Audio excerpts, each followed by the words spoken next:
So it's another good day dito sa Winnipeg, sa Manitoba. And right now, as you can see, umuulan-ulan or medyo cloudy yung panahon ngayon. And that's also the reason why bakit hindi pa ako nakakapag-mower dyan sa kabila. It's really because basa pa yung grass. Tapos yung ulan pabugso-bugso, minsan araw, pero madalas nagiging ganito yung panahon, nagiging foggy. Mataas na yung grass pero hindi ko pa siya pwedeng i-mower kasi nga basa.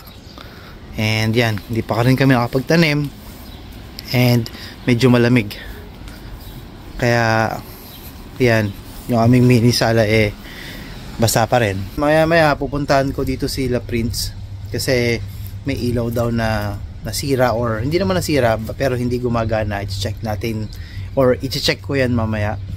Tapos yan, wala nakala-park dyan, malis na, busy mga tao dito, especially dito sa kabilang bahay. They are all working. Grabe, you know, grabe, lakas ng ulan. Sana naririnig nyo ako. So it's around 7:23 in the evening, and as you can see, dito pa ako sa parking area. Sobrang lakas ng ulan, as in wala akong makita masyado, as in tuloy-tuloy yung pagbuhos ng ulan. Grabe, samahan nyo ako ngayong umuwi.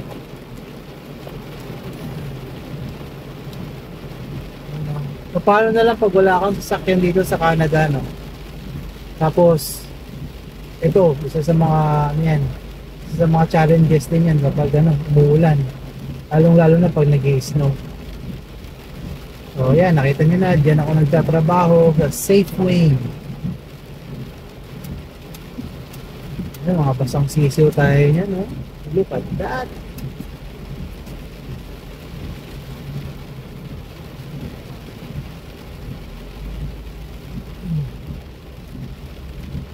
So sa mga susunod na araw, buhay na naman yung mga damo.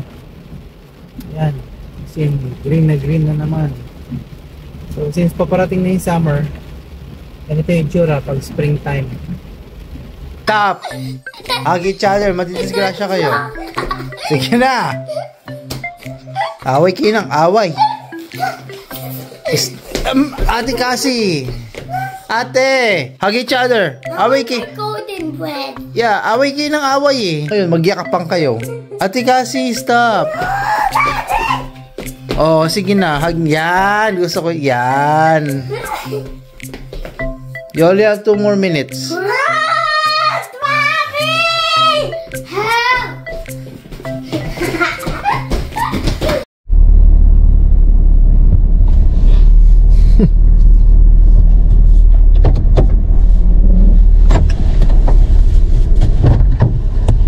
You know, I'm officially off. And I'm okay. Ang ganda ng duty ko. Ang ganda. Asan yung chikiting?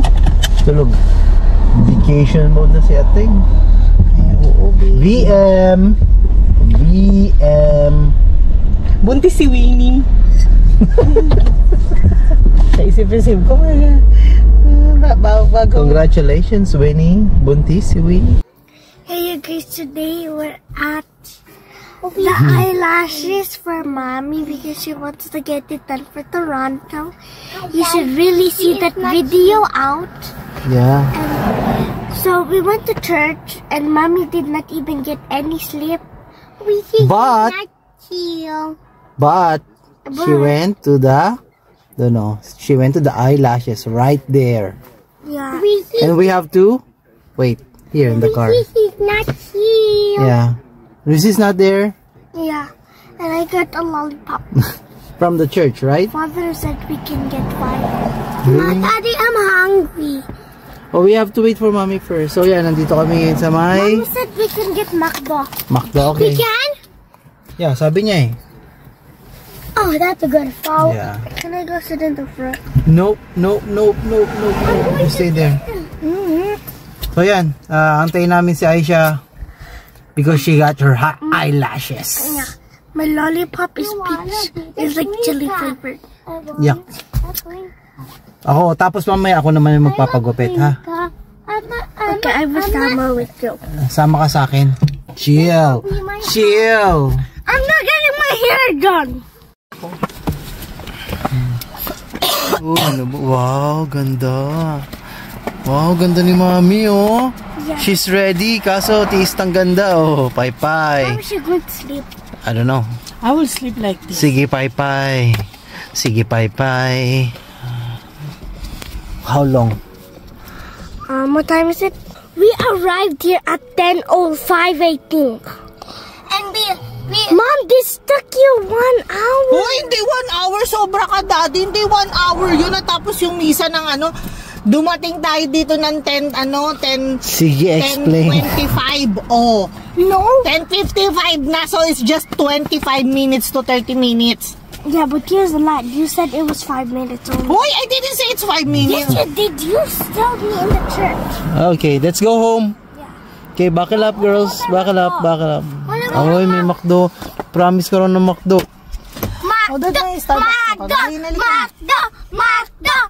Okay, yeah, habang hinihintay ka nila, nagugupit ka. Okay. Sige, ako naman.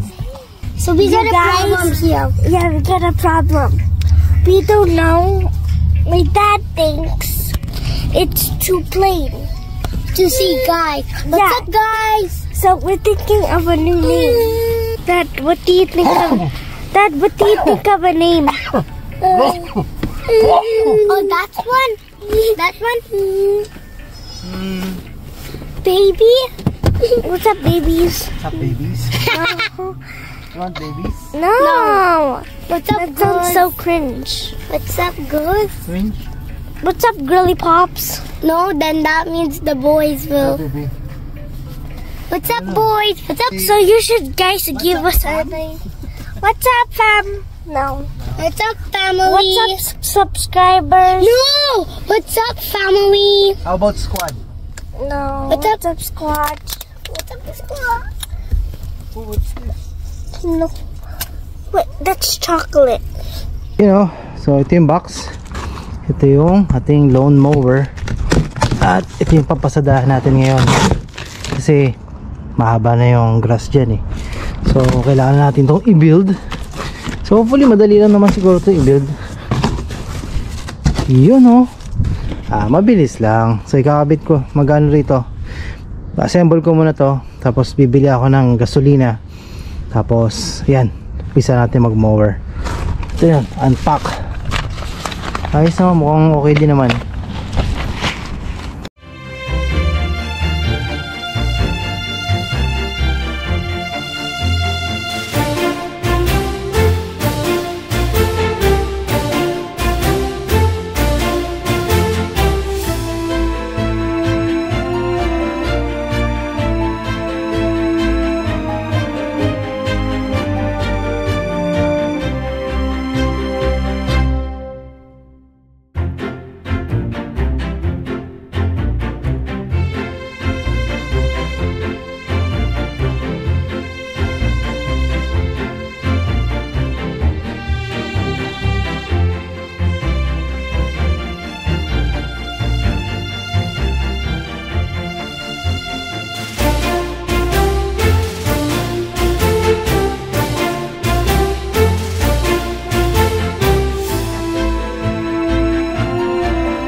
Nagmamanifest na siya. Pupunta kami dyan.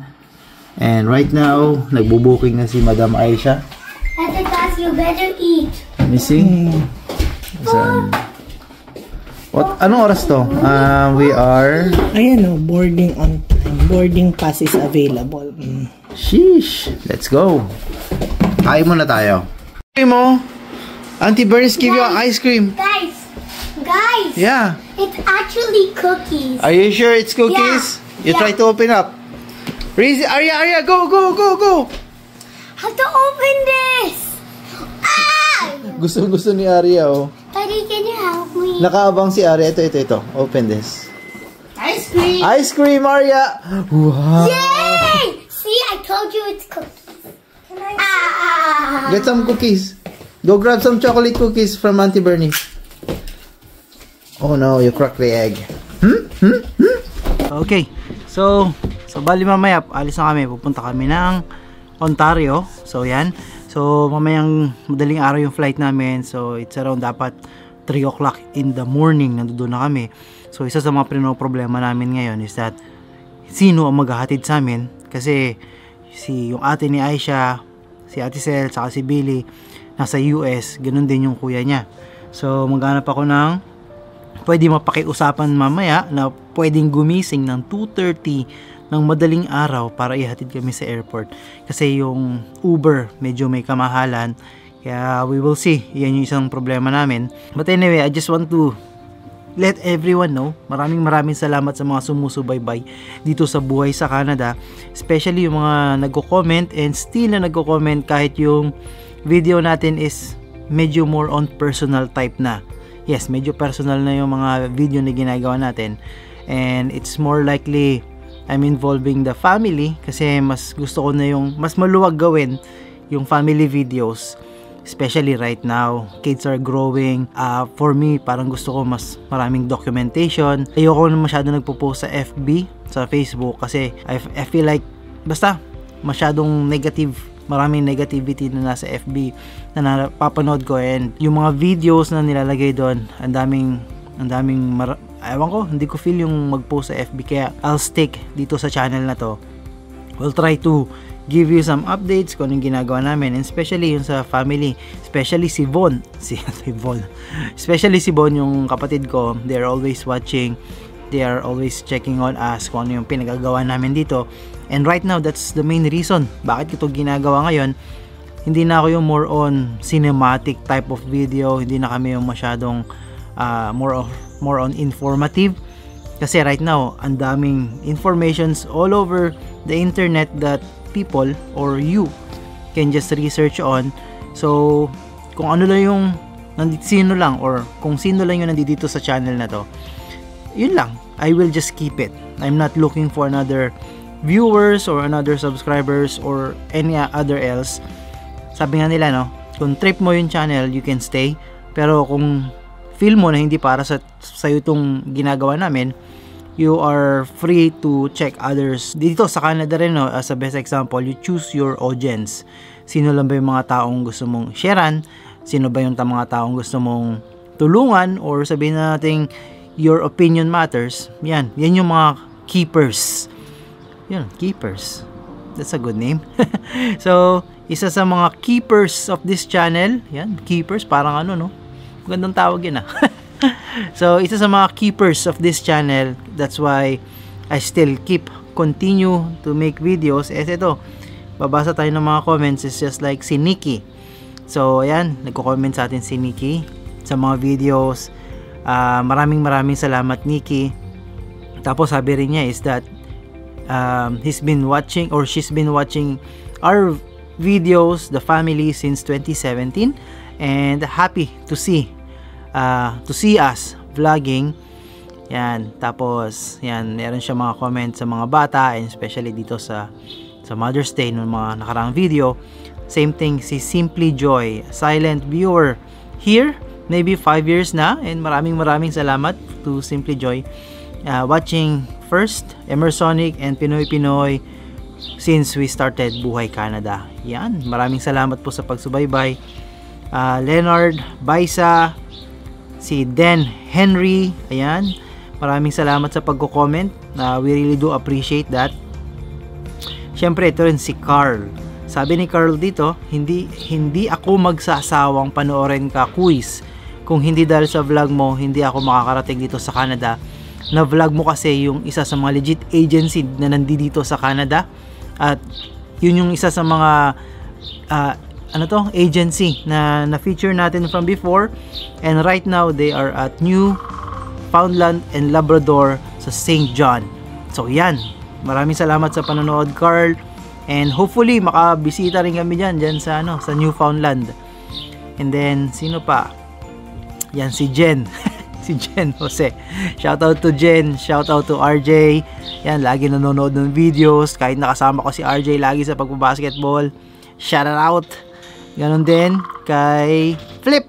Nakikita ko kasi sa sa studio at Flip 0211.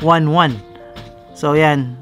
So isa sa mga subscribers dito na nakaka-relate, nakaka-connect dito sa mga videos na ginagawa kasi I think he is also have kids.